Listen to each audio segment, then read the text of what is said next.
ஒரு மனிதனுக்கு எப்பொழுது முக்தி கிடைக்கும்?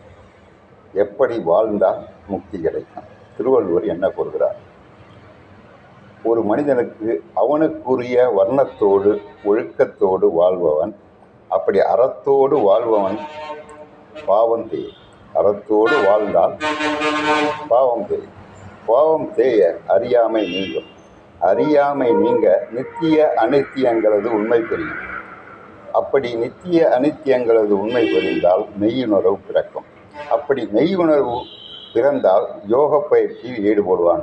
அப்படி யோக பயிற்சியில் ஈடுபடுபவன் துறவு கொண்டு அவா அறுத்தால் அவனுக்கு முக்தி கிடைக்கும். அவா என்பது ஆசை, யான் எனது என்ற பற்று.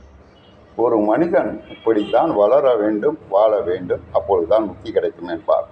அறம் வளர பாவம் தேயும், பாவம் தேய அறியாமை நீங்கும்.